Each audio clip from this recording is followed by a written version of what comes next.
టీచర్ల సమస్యలపై చట్టసభల్లో పోరాడేందుకు బీజేపీ నుండి కరీంనగర్, ఆదిలాబాద్, నిజామాబాద్, మెదక్ టీచర్ ఎమ్మెల్సీ అభ్యర్థిగా బరిలో దిగుతున్న విద్యావేత్త మల్కా కొమరయ్య గారిని ఆశీర్వదించి మొదటి ప్రాధాన్యత ఓటు వేసి గెలిపించండి. నమస్తే, వెల్కమ్ టు ఒకటి. మరొక ఉపాధ్యాయులు మనతో ఉన్నారు. ఎవరికి ఓటేయబోతా ఉన్నారు, మరి తనకు సంబంధించిన తోటి ఉపాధ్యాయులకు ఎవరికి ఓటేయాలని చెప్తా ఉన్నారని చెప్పేసి ఒకసారి తెలుసుకునే ప్రయత్నం చేద్దాం. అన్న చెప్పండి, మీ పేరు? నా పేరు సంతోష్ అండి. ఓకే, చెప్పండి అన్న, మీరు ఇప్పుడు ఎలక్షన్స్ అయితే రాబోతా ఉన్నారు 27వ తారీఖు నాడు. ఎవరి వైపు మొగ్గు చూపుతా ఉన్నారు మీ ఉపాధ్యాయులంతా? అందరూ కూడా మల్కా కొమరయ్య గారికి ఓటు వేయాలన్నటువంటి ఆలోచనలు మా ఉపాధ్యాయులు ఒక మొత్తం చూస్తుంది.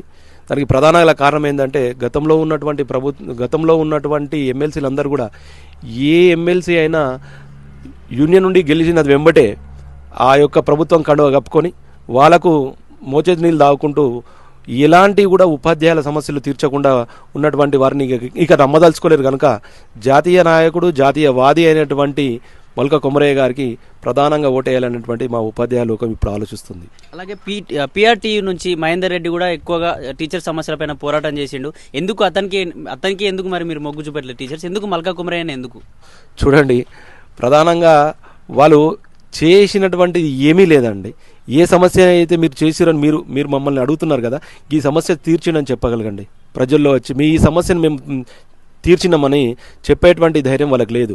ఎందుకంటే సానుకూలంగా మేము చేస్తామని మభ్యపెట్టించడం తప్ప ఇంతవరకు ఒక్క సమస్యను కూడా వాళ్ళు సమస్యగానే ఉంచారు తప్ప దాన్ని ఇంకా ఎక్కువగా చేసారు తప్ప కానీ సమస్య పరిష్కారాన్ని మాత్రం ఇంతవరకు చూపనటువంటి సంఘంగా పీఆర్టీఓ నిలబడుతుంది. ఇది మాత్రం నేను ఢంకాపదంగా నేనే కాదండి, ఉపాధ్యాయ లోకం అంతా కూడా చెప్పగలుగుతుంది.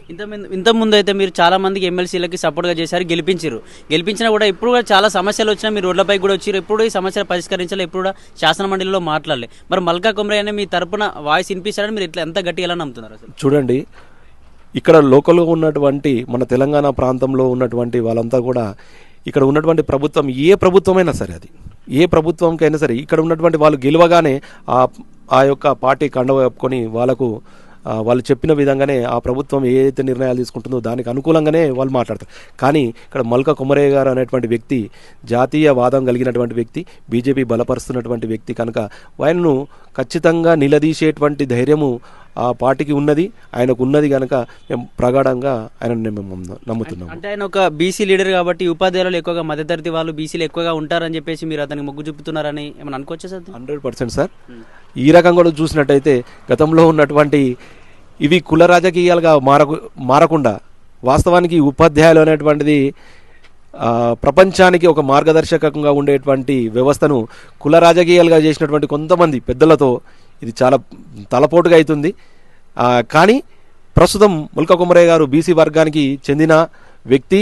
చాలామంది ఉపాధ్యాయులు బీసీ వర్గం నుంచి ఉన్నారు కనుక గతంలో నిలబడ్డటువంటి రెడ్డి సామాజిక వర్గం వాళ్ళు చేసింది ఏమీ లేదు కనుక ఈసారి చాలా యూనియన్లో ఉన్నటువంటి వాళ్ళందరూ కూడా బీసీ క్యాండిడేట్ అయినటువంటి మల్కా కొమరయ్య గారికి మద్దతు ఎందుకు తెలియజేస్తున్నారో మీరే ఒక్కసారి ఆలోచన చేయాలని చెప్పి ఈ ప్రెస్కి కూడా నేను సవినయంగా కోరుకుంటున్నాను. సార్, చివరిగా మీ తోటి ఉపాధ్యాయులకు మీరు ఏం చెప్పాలనుకుంటున్నారు? ఎవరికి ఓటేయాలని చెప్పాలనుకుంటున్నారు? ఎస్, మంచి ప్రశ్న అడిగారు మీరు.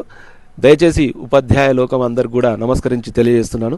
జాతీయ భావం కలిగినటువంటి మల్కా కొమరయ్య గారికి మొదటి ప్రాధాన్యత ఓటేసి ఆయన అఖండ విజయంతో గెలిపించాలని కోరుకుంటున్నాను. దీనికి బలమైన కారణం ఏంటి అంటే ఆయన ప్రభుత్వానికి వ్యతిరేకంగా ఏదైనా నిర్ణయం తీసుకొని మాట్లాడగలిగేటువంటి సత్తా ఉన్నటువంటి వ్యక్తి గనక, తనున్నాడు గనక, తను నిలబడ్డాడు గనక, తను గెలుస్తున్నాడు గనక ఉపాధ్యాయ లోకం అందరూ కూడా తనకు మొదటి ప్రాధాన్యత ఓటేసి మరొకసారి గెలిపించి తన విజయాన్ని అఖండ విజయంగా మీరు మార్చాలని ఉపాధ్యాయ లోకానికి అందరూ కూడా ధన్యవాదాలు తెలియజేస్తూ జై హింద్.